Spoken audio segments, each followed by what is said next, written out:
Coucou la team. Alors on va se retrouver aujourd'hui pour les quelques nerfs qu'il y a eu, pour les annoncer tout simplement et pour annoncer le désarroi de certains joueurs par rapport à la plainte de certains joueurs qui s'estiment peut-être avoir plus d'importance que les autres et qui se permettent donc d'aller se plaindre à SG de leur incompétence. Donc on a Gardien Panthère et Myriam en exemple qui ont été complètement nerfs. Donc au lieu d'avoir déjà un premier nerf a été fait par rapport aux cases défense élémentaires, maintenant on a une augmentation de la puissance, mais un nerf au niveau de son casse élémentaire encore une fois, qui redevient complètement impertinent en GDA et dans tout event. Et tout ça par rapport à certaines personnes qui se sont plaints et vantés, en plus de leur incapacité à aller contre ces personnages. Donc certainement à mal jouer et à mal lire tout simplement la vignette de leur perso. En sachant que ce ne sont pas des free-to-play et qu'en plus de ça, ce sont des joueurs très anciens, je ne comprends pas la nécessité d'aller pleurer auprès de SG. Donc, si ces gens-là n'ont pas la capacité de jouer et de lire correctement leurs fiches de personnages, dans ce cas-là, autant ne pas jouer et autant laisser faire les autres qui le savent. Donc, on a eu un nerf très important de Gardien Panthère qui, de plus est, a été répété. Donc, le vrai problème n'est pas forcément la capacité de Gardien Panthère, mais plus la multitude en placement défensif. Le fait d'aller placer une, deux, voire trois gardiens panthères, j'ai déjà rencontré un Ferdinand en tank et 4 gardiens panthères, ça m'a pas posé de problème. Tout simplement parce qu'il faut savoir les prendre de vitesse avec les bons bonus-malus et les anéantir. Pour ça, c'est vrai, il faut avoir certains personnages et c'est des personnages qui sont aussi potentiellement accessibles sur le portail des 100. Donc, quand on souhaite jouer à ce jeu, ce qu'il faut se dire, c'est que les personnages auront une certaine force, que potentiellement ils peuvent être nerfés, certes, mais qu'il faut arrêter d'aller pleurer par rapport à un manque de volonté, intellect du jeu, ou par le jeu, ou qu'on donne au jeu. Donc je ne vais pas citer ces gens, parce que ces personnes le savent très bien qui ils sont, et je ne comprends toujours pas pourquoi SG décide de nerfer des personnages par rapport à une personne individuelle, tout ça parce qu'elle rapporte potentiellement des petites vues sur internet. Donc j'espère que le message a été clair et très bien entendu par la personne concernée, par les personnes concernées, étant donné que de toute façon la personne n'est pas toute seule non plus. Je pense qu'il y a plusieurs petites pleurnicheuses qui doivent aller pleurer auprès de SG de leur incompétence. Et vu par 500, 600, 1000 personnes peut-être, bon, bref, je ne comprends toujours pas pourquoi ces personnes-là continuent à jouer à ce jeu. Ceci étant dit, on a aussi Myriam, qui a été nerfée. Une grosse aberration pour moi. Beaucoup de gens l'ont invoqué, ou invoqué spécialement pour ça, ont dépensé de l'argent par rapport à ça. Suite aussi à l'influence positive qu'il y a eu sur ce personnage-là des youtubeurs. Du fait que des personnes, des gens comme vous et moi, ont jugé que Myriam et Midnight avaient un potentiel de folie, qui pouvait être placé dans une méta, et donc qui pouvait gêner l'adversaire. Sauf que il y a une multitude de personnages contre ces personnages-là qui sont sortis ensuite derrière et qui n'avaient aucune nécessité d'aller nerfer ce personnage-là, tout simplement. Parce que il y avait énormément de contre à ce personnage-là. Et que si les personnes ne sont pas en capacité d'aller les contrer, c'est ou qu'ils n'ont pas les personnages, ou qu'ils n'ont pas la technique. Et je pense que les personnages qui s'en sont plaints, les personnes, plutôt les gens qui s'en sont plaints, c'est surtout des gens qui n'ont pas la capacité intellectuelle de faire les choses. Donc, on a eu aussi d'autres nerfs, mais on va dire un petit peu plus adoucis. Donc on a eu le nerf des mousquetaires, qui protégeait, qui couvrait, et ça, oh mon dieu, heureusement, ils l'ont supprimé, ou du moins amoindri, parce que c'était juste injouable de jouer un mousquetaire seul. Et alors d'aujourd'hui, voilà, on se retrouve avec une capacité défensive augmentée au niveau des mousquetaires sur le fait qu'ils ne ramassent pas. Alors ça, c'est drôle quand même, au niveau de leur couverture, et que ça dure aussi moins de temps, donc potentiellement, on peut enfin garder un mousquetaire sur le terrain. Waouh, merci à SG d'avoir réfléchi correctement.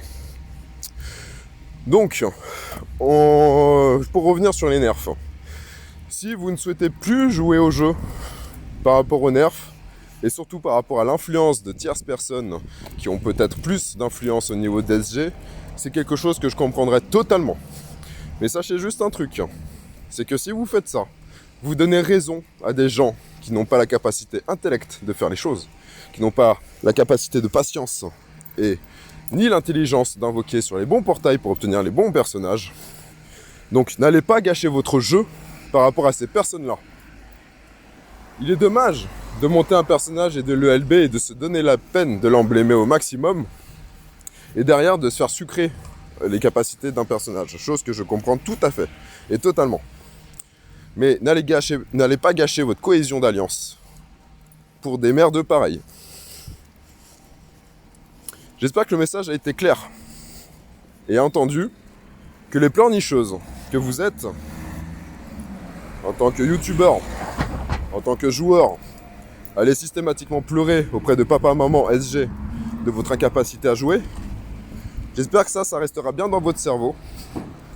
Et que plus tard, quand vous repenserez à ma petite vidéo, j'espère qu'il vous plaira, vous réfléchirez un petit peu avant de gâcher le jeu des gens. Parce que c'est bien beau de pleurer pour sa petite personne, mais sachez que vous faites partie d'une communauté de jeu.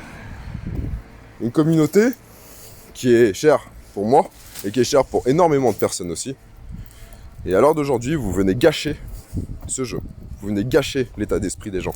Vous venez gâcher votre propre jeu et votre propre capacité intellectuelle. Vous êtes face à un mur, demandez aux copains comment faire. C'est tout. Vous jointez les possibilités entre vous pour savoir quand et comment faire les choses. Vous voulez une alliance avec 30 personnes ? Vous assumez que vous avez une alliance avec 30 personnes. Vous assumez les défenses à qui vous faites face. Comme eux, ils assument face à qui ils sont. Vous n'avez pas la capacité de jouer ? Ne jouez plus. Restez à votre place, jouez à Candy Crush. Ça ira très très bien comme ça. Le message est entendu, rassurez-vous.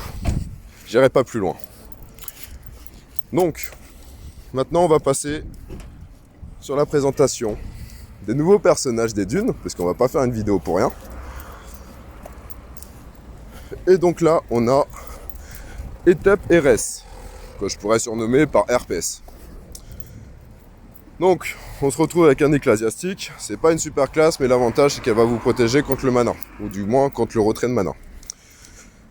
Elle va restaurer des points de vie quand même plutôt cool, 50% de la santé à tous les alliés. Évidemment, si vous avez la possibilité en ruée d'aller coupler ça avec une troupe de magie qui va vous donner plus de potentiel de soins, et ben n'hésitez pas. Ça va être une super troupe avec un super personnage. Même sur de la GDA classique, ça resterait très bien. Je pense qu'il n'y a pratiquement aucun défaut à ce personnage-là.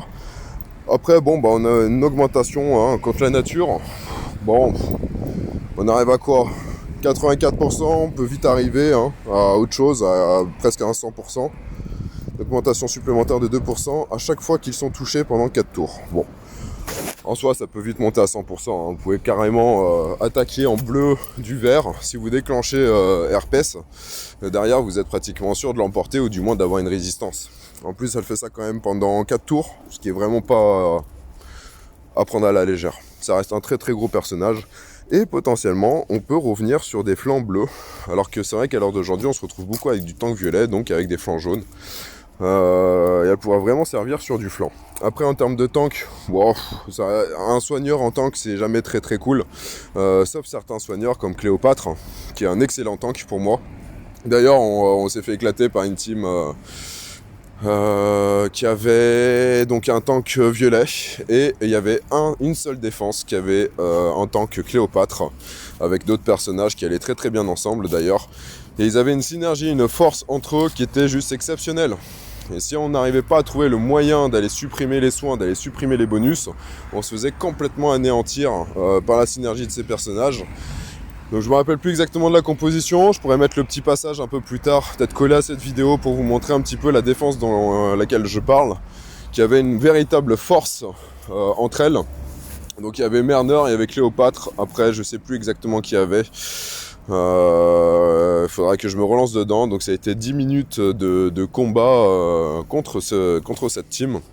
À rien pouvoir faire, à rien pouvoir avancer. Après j'avais pas forcément bien géré aussi mon équipe d'attaque, qui était normalement largement suffisante pour exploser ce genre de défense sur des GDA classiques. Mais là c'était de la ruée, donc c'est pas du classique. Donc c'était très très compliqué. C'est une erreur de ma part au niveau de ma team. Et derrière justement on a fait un brainstorming au niveau de l'équipe pour pouvoir justement éviter la difficulté. Donc il me semble en avoir déjà parlé et je pense que je mettrai cette vidéo pour vous montrer un petit peu ce que c'est une bonne défense en ruée et surtout comment gêner au maximum l'adversaire. Nous ne sommes pas sur une team à 30, nous sommes sur une team à 17, on est tous en GDA si je ne me trompe pas. 16 ou 17. Donc c'est vrai qu'on se retrouve pas avec des défenses méta, avec toutes les mêmes défenses identiques, avec le même principe, avec les mêmes galères. On se retrouve voilà avec des défenses qui sont beaucoup plus éclectiques, beaucoup plus simples aussi à prendre en main comparé aux grosses teams. Mais la comparaison n'y est pas. Chacun joue à son niveau et en fonction de son niveau et en fonction de sa team. On peut très bien être dans une team à 30 et pas du tout apprécier les copains, comme on peut être dans une team à 15 et apprécier tout le monde et justement profiter d'un vrai jeu, d'un véritable jeu amical.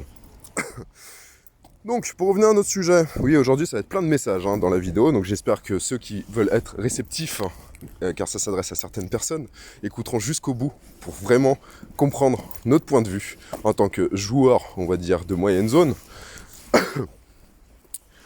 Bref, allez, passons à autre chose. Et tous les ennemis reçoivent moins 40% de précision pendant 4 tours. Donc on se retrouve avec un personnage qui va se protéger, un personnage qui va se soigner et un personnage qui va empêcher l'ennemi en face de vous attaquer par un manque de précision. Donc c'est un personnage ultra complet avec un bonus de famille auquel il faut prêter attention. On ne parle pas assez des bonus de famille. Les gros youtubeurs ne parlent pas assez des bonus de famille, des liens élémentaires. Ils accordent presque pas d'importance à ces choses-là et pourtant il faut vraiment faire très très attention. Pourquoi? Tout simplement parce que ça peut vous anéantir l'équipe si vous ne faites pas attention à ce genre de choses, si vous ne prêtez pas une oreille, par exemple en barrage de flèches.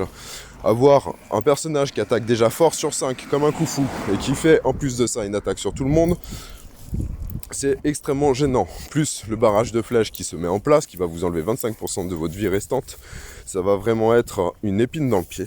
Donc vraiment faire attention à tous les bonus de famille, les passifs, les classes, parce que tout ça maintenant rentre en jeu, rentre en coordination dans votre capacité de jeu, et c'est ça qu'il faut faire attention. Vous ne pouvez plus jouer en ignorant ces faits-là. Vous devez jouer en fonction de toutes les possibilités, de toutes les capacités de vos personnages. Donc là, on se retrouve avec le famille Soleil, qu'on commence un petit peu tous à connaître. Donc 1 de héros, 75% de chance de conférer, moins 35% de précision pendant 2 tours. Ce qui est complètement stupide avec ce personnage, c'est que vous avez donc une possibilité de faire un retrait de précision de 40%, sauf que si ce personnage lance son bonus de famille, vous allez donc supprimer ce moins 40% par un 35%. Donc voilà un bonus de famille complètement incohérent avec le personnage. Je ne comprends même pas ce que fait ce bonus de famille sur ce personnage-là. C'est l'un des bonus de famille les plus stupides que j'ai vu sur un personnage. Et je pense que vous avez vraiment compris pourquoi. Donc, je pense qu'on n'ira pas forcément plus loin avec ce personnage-là. Il risque de lui-même se contrecarrer tout seul en tank. Donc, vaut mieux quand même l'utiliser en flanc pour qu'il ait un déclenchement, surtout au niveau du soin. Et que du coup, sa CS de debuff de précision passe vraiment en second plan. Et ensuite, on a ce passif, donc 60% de chance de réaliser les actions suivantes, booste la santé de tous alliés de plus 10%. Le maximum de PV peut être dépassé. Alors ça, par contre, sur un heal, c'est vraiment très bien pensé, c'est très très intelligent. Et forcément, lui, au lieu de mettre de l'attaque, il va faire du soin, et ça va encore plus gaver sa capacité de soin. Donc vous allez pouvoir monter voilà, à 60% de soin en réalité avec ce personnage-là. Donc ça, c'est très bien pensé. Par contre... Au niveau défensif, c'est un gros défenseur. Il faut dire ce qu'il est, ça résiste beaucoup. Je le vois très très bien en ruée. Je le vois peut-être un peu moins sur les autres GDA. Mais sur de la ruée, je le vois très très bien. Beaucoup de points de vie, comme beaucoup des S5 de toute manière.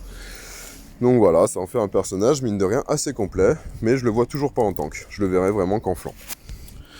Ah, une puissance 2000, tout rond. C'est mignon. Ensuite, à la une, on a 7. Alors 7, je pense que je ferai un petit point dessus séparément pour un copain du jeu. Donc je n'en parle pas maintenant, ça en vaut pas la peine parce que je ferai une vidéo séparée pour le copain de la team. Et Thierry, bon bah là par contre on arrive sur un très gros semi-sniper. En gros il va attaquer sur 3, mais en réalité il va vraiment faire mal en tapant sur 1. Même si avec un casse défense élémentaire sur tout le monde, comme pourrait le faire potentiellement Sergei, même si là c'est un élément rouge, que Sergei est un élément violet, pardon. Si vous lancez une Marjana, allez, petite chérie je l'appelle, va potentiellement faire vraiment beaucoup de dégâts sur les à côté. Bon, la priorité c'est de pouvoir sniper très très fort sur 1, donc à 500%, pardon. Et des dégâts mineurs à côté, bon ok. Et la cible, elle va surtout recevoir moins 54% de défense pour 3 tours. Donc même en termes de titan, ça reste un super gros personnage, parce que moins 54% de défense en rouge, j'en connais pas beaucoup qui le font. Je crois que peut-être Astérius s'en approche. On doit avoir Cornel qui doit le faire, je crois. Mais lui il le fait en régressif à 44%, plus 2% ou 5%, je sais plus exactement, à chaque fois qu'il touche l'ennemi, ou quelque chose du genre.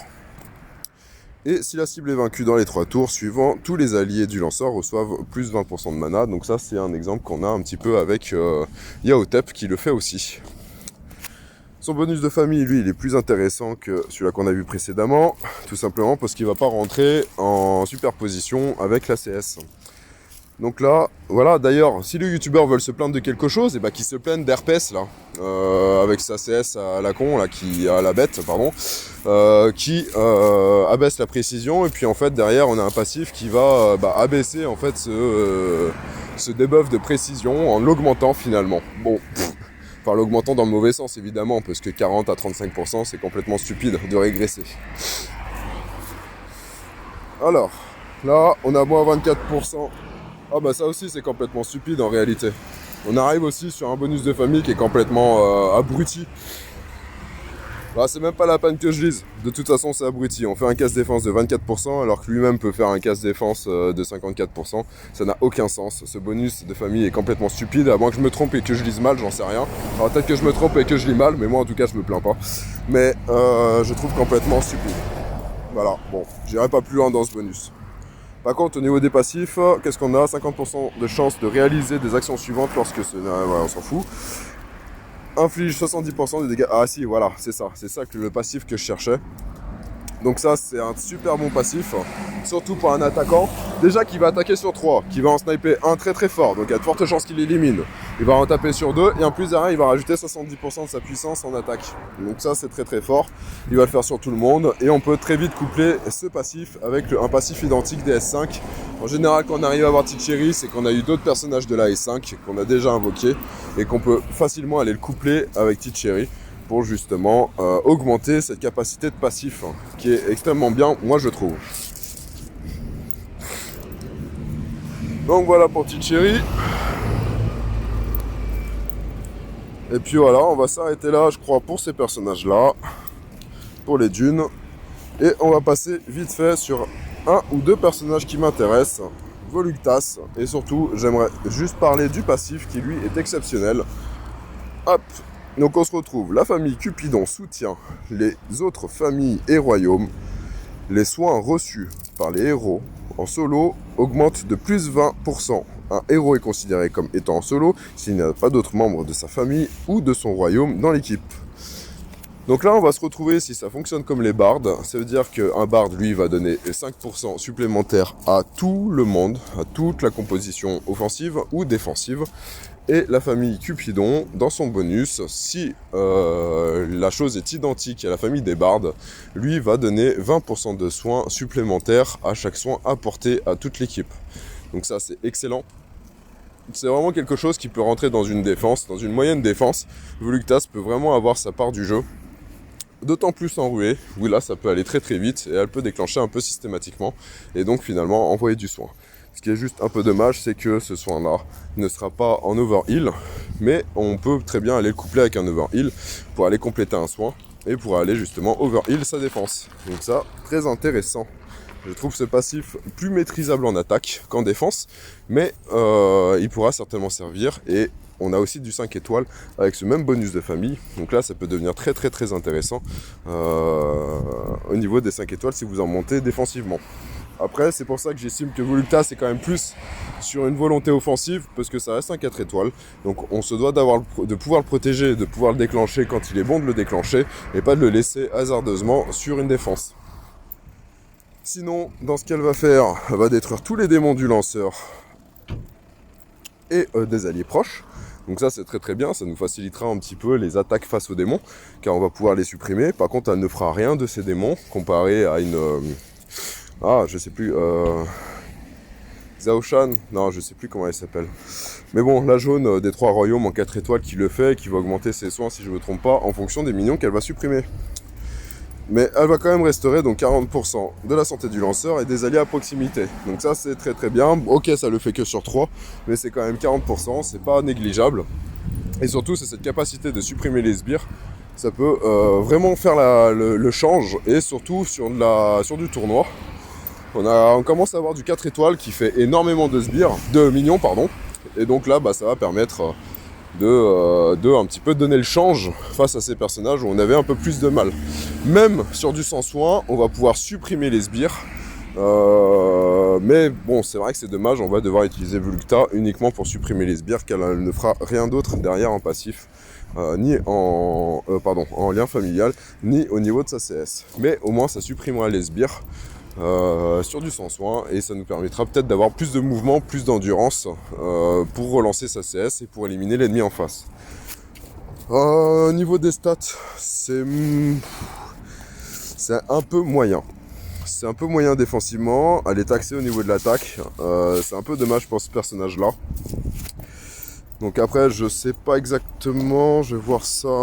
Ouais, donc elle est quand même positionnée en attaque. Et dû à sa classe, potentiellement elle aura peut-être plus d'attaque que de défense. Donc à voir comment l'emblémer réellement.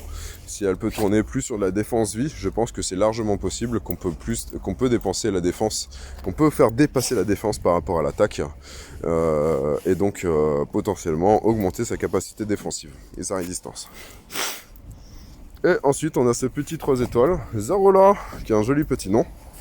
Donc lui c'est un rapide. Donc ça c'est très bien pour les tournois, ça peut aller beaucoup plus vite, ça peut vraiment accélérer votre jeu. Moi j'en ai 2, donc je vais me faire les 2. Après c'est encore un Rangers en 3 étoiles, oh là là que c'est relou. Parce qu'on n'a pas forcément tant de boost de défense que ça, et on n'a pas de renvoi à part Basile, si je me trompe pas. Donc le Ranger, je trouve qu'il a un peu moins sa place sur les 3 étoiles actuellement. Ça ne veut pas dire qu'on n'aura pas plus de renvoi ou de buff de défense plus tard sur un 3 étoiles, étant donné que leur CS commence vraiment à se rapprocher des 4 et des 5 étoiles, et à devenir vraiment très intéressant à jouer, autant en termes stratégiques qu'en termes d'amusement. Donc là, voilà. Elle va faire quoi? Elle va, ou il, non c'est elle, hein. Elle va infliger 200% de dégâts à la cible et aux ennemis proches, donc ça c'est bien parce que c'est équilibré sur 3 cibles. Moins les ennemis ont de mana, plus ils subissent de dégâts jusqu'à un maximum de 300%. Donc ça va être quelque chose qui va être un petit peu, on va dire, subjectif. On ne sait pas trop ce que ça pourrait donner. On va dire que si on part sur une base de 100, et que le personnage est chargé à 10%, et il va pouvoir faire 290% de dégâts, un truc du genre. Ou du moins ça va être une donnée à prendre en compte lors de son utilisation. Au niveau attaque, c'est pas mal.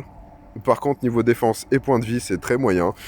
Mais le fait que ça soit un rapide, ça va peut-être moins nous gêner, car on va pouvoir la déclencher plus rapidement. Et puis si on couple ça par 2, on va pouvoir faire 400% de dégâts sur tout le monde. Sur 3, pardon. Sur 3. Et en fonction du mana de l'ennemi, faire encore plus de dégâts. Donc je pense que c'est absolument pas un personnage qui va se jouer tout seul. Il faut en jouer minimum 2, c'est un peu comme des Fianna. Il faut pouvoir en jouer 2 pour vraiment profiter des minions, pour pouvoir profiter des dégâts aussi qu'ils peuvent mettre en place, et ainsi du passif. Par exemple, Fianna, elle va faire une marque de pacte, qui est très très utile, je trouve, sur les GDA. Sur les tournois. Et elle, par contre, elle va avoir un passif qui est un peu moins intéressant. Ce personnage a résistance innée contre les effets négatifs qui bloquent la capacité, la compétence spéciale. Il me semble qu'il n'y a pas beaucoup de personnages qui bloquent en 3 étoiles, et c'est pas des personnages qu'on va utiliser lors des GDA, du moins pas à un certain niveau. Peut-être sur des teams qui sont beaucoup plus petites, qui sont même écoles, oui, pourquoi pas. Dans ce cas-là, ça pourra prendre un petit peu... ça s'embrouille. Ça pourra être pertinent face à des tétuques, face à toutes ces choses-là, enfin voilà. Alors je vais peut-être revenir parce que c'est en train de s'embrouiller. C'est en train de s'embrouiller dans la rue parce qu'il y a des gens qui n'ont pas voulu laisser passer des piétons. Encore des gens qui ont plein de bon sens. Un peu comme ceux qui se plaignent sur SG, quoi. Des gens plein de bon sens. Je suis sûr que c'est les mêmes qui écraseraient d'autres personnes. Enfin bref. Alors, pour revenir à nos moutons, on va laisser... Ouais, parce qu'en fait, moi, quand je fais mes vidéos, je me prends pas la tête à être derrière un PC, ou être derrière je sais pas quoi, ou être dans une chambre close. Je le fais naturellement, hein, avec le caractère qu'on a. Donc, on va passer Volupta, Zarola. Et j'aimerais juste checker avec vous cela. Donc ça, c'est un lent, 360 à tout le monde. On va dire que c'est un peu à la Koufou ou à Moxis. Retire les bonus de tous les ennemis, rend 8% de santé à tous les alliés pour chaque effet supprimé jusqu'à un total de 64%. Bon bah il en faut des bonus pour aller jusqu'à 64%. Par contre j'avoue qu'en ruée ça va être un très gros personnage. Je pense qu'on va vite le retrouver en tank. Il va faire très très très mal. J'aime beaucoup ces personnages qui sont utilisables uniquement en ruée. Mais mine de rien, on sait qu'on a la capacité de pouvoir les déclencher en 9 tuiles suivant certaines stratégies et certains couplages de personnages, avec évidemment des troupes vraiment bien montées. En général, ça sera la magie qui prendra compte, et surtout que là, avec une troupe magie violette, vous aurez un soin exceptionnel. Plus le bonus de famille, plus sa capacité en fonction des malus bonus, surtout des bonus là en tout cas, d'être supprimé et d'être converti en soins. Avec la troupe magie, avec ses capacités de 22% si je me trompe pas en soins, vous allez atterrir vraiment sur un gros soigneur, mais qui attaque. Ça résonne. Donc, je peux vous assurer que si vous le voyez en GDA, celui-là, et surtout en ruée, et en tank, réfléchissez bien. Réfléchissez beaucoup à ce que vous allez faire. Parce que c'est un peu comme Aramis. Si vous sous-estimez Aramis, vous voyez Aramis comme un simple attaquant, vous allez vous en prendre plein la figure. Et bah, ce personnage-là, qui est imprononçable, Ftus, Fnus, bref, essayez de le prononcer, ça va être juste misérable d'aller l'attaquer. Et heureusement que sa défense n'est pas non plus exceptionnelle, mais par contre, s'il déclenche une fois, deux fois, vous saurez que vous n'aurez aucune capacité de retour, tellement son soin est énorme. Le passif, le bonus de famille, vous commencez à le connaître. Le passif, c'est toujours pareil, on peut pas l'empêcher d'agir. Et ça va être vraiment très bloquant. Après, je sais pas si ça marche si on vient le bloquer avec une Alfric, un Merlin ou tous ces bloqueurs-là, et des Hansel. Potentiellement, je pense que ça fonctionne, car on voit qu'il n'est pas forcément malusé. Enfin, du moins, son passif ne donne pas l'impression qu'il est immunisé contre ce genre de capacité, mais contre le silence, par contre, je pense qu'il n'y a aucune chance de le rendre silencieux. Donc voilà. Ensuite, qu'est-ce qu'on a? Imerus, donc grosse attaque déjà, très grosse attaque. De puissance d'attaque, pardon. Sinon, l'attaque en soi n'est pas exceptionnelle. On est à 460%, on se retrouve avec des snipers qui tapent beaucoup plus fort que ça. Et par contre, la compétence spéciale du lanceur et des alliés à proximité inflige plus 40% de dégâts supplémentaires pendant 3 tours. Donc, si vous avez la capacité de lancer ce personnage à côté de d'autres personnages qui vont attaquer sur 3, sur 4, sur 5, sur des doubles lames, qui peuvent attaquer sur 2, 3, 4, 5, suivant sa capacité. Par exemple, le 7, elle va attaquer sur 5, mais aléatoirement, Kongalash va le faire aussi. Vous avez Alfric aussi qui va le faire. Bah, tout ça, pour moi, c'est des doubles, triples, quadruples, quintuples lames. En fait, ça va attaquer hasardeusement, sur plusieurs personnages. Et donc, défensivement, ça reste un petit peu aléatoire. Mais ça fera tellement de dégâts que vous êtes pratiquement sûr d'éliminer au moins un ou deux personnages. Même si, potentiellement, c'est vrai qu'une Alfric a déjà attaqué 5 fois le même personnage dans ma défense une fois. Et j'ai trouvé ça vraiment stupide. Mais bon, c'est comme ça. Hop. Et c'est un voleur, hein. Enfin un voyou, pardon. Un voyou, donc une capacité d'esquive, une potentielle capacité d'esquive. Et ensuite, après on a fini, on se retrouve avec Cupido. Cupido, il est trop mignon. Et le jeune falafel. Donc un Rangers, pourquoi c'est un Rangers? Il inflige, donc c'est quoi déjà? Un moyen. Il inflige 295% de dégâts à la cible et aux ennemis proches. Bon. Pendant 3 tours, si le mana est plein au début du tour, la cible et les ennemis proches lancent automatiquement cadeau guérisseur sur l'ennemi dont le pourcentage de PV est le plus faible. Cadeau guérisseur rend 20% de PV à l'ennemi dont le pourcentage de PV est le plus faible. Bon, j'ai absolument rien compris, puis de toute façon, j'irai pas plus loin avec ce personnage-là. Je le trouve pas génial. Donc voilà, allez, on a fait le tour. En tout cas, j'espère que le message est bien passé. Si vous avez apprécié, c'est bien. Si vous n'avez pas apprécié, c'est bien aussi. Excellente journée à vous.